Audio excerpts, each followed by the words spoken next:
Buonasera a tutti, bentornati a Liberamente, variazioni e scorribande qui su Radio Libertà. Allora, c'è una nuova puntata. Non solo vogliono Matteo Salvini in galera, ma lo vogliono anche sul lastrico. Ebbene sì, perché oggi era il giorno della richiesta delle parti civili al processo Open Arms che va in scena a Palermo. E come dire, si aggiunge grottesco al grottesco, perché la somma complessiva che viene richiesta come risarcimento è di 1.000.000 di euro. 1.000.000 di euro.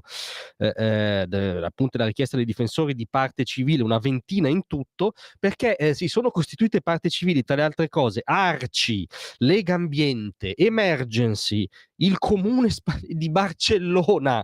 Cioè, poi capite che quando noi sosteniamo che questo non è un processo, un procedimento puramente giudiziario, ma è un caravanserraglio ideologico, non è che diciamo una cosa di parte. Noi siamo fieramente collocati in una parte da un punto di vista politico-culturale, ma capite che quando ARCI, Lega Ambiente, Emergency, il comune di Barcellona si costituiscono parti civili, cioè siamo, come dire, ognuno vuole cavalcare questa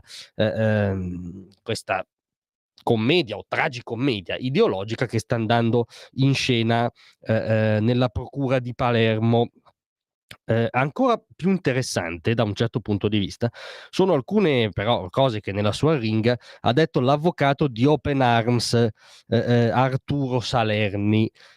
Citiamo, dice che nell'agosto del 2019, che era appunto il momento in cui avvengono i fatti contestati, che poi già i fatti contestati mi sento surreale a dirlo, cioè erano giorni in cui un governo eletto con un mandato esercitava una scelta politica in tema di immigrazione. Comunque ormai è come dire, diventato un affare giudiziario, quindi sono diventati i fatti contestati.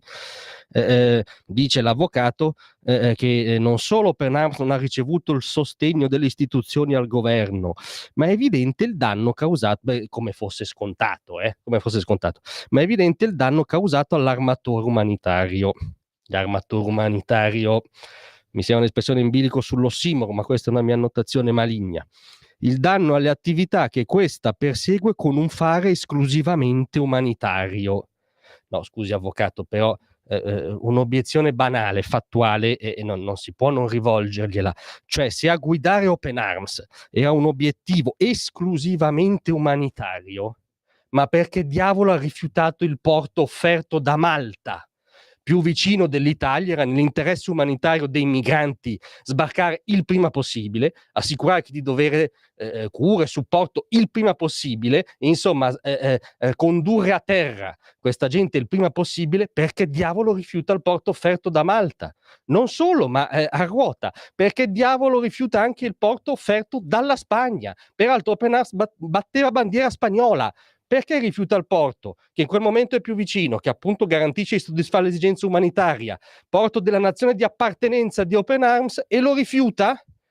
Cioè, quella nave voleva venire in Italia a priori ed era guidata, nonostante ci fossero porti più vicini, offerti, uno della nazione di appartenenza, ed era guidata solo da una logica umanitaria.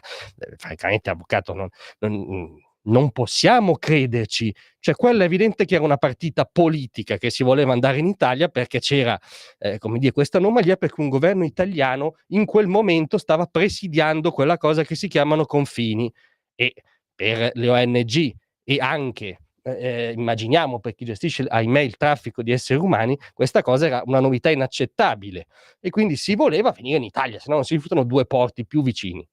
E quindi, come dire, anche oggi sono emersi elementi che dimostrano chiaramente come non solo a Matteo Salvini viene rimproverata una scelta politica, ma come proprio il processo Open Arms sia al fondo un processo politico. Oltre che 6 anni di carcere, cioè più di quanto fa mediamente uno stupratore in questo paese, si chiede 1.000.000 di euro.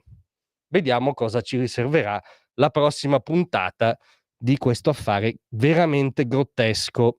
Grazie a tutti, a domattina.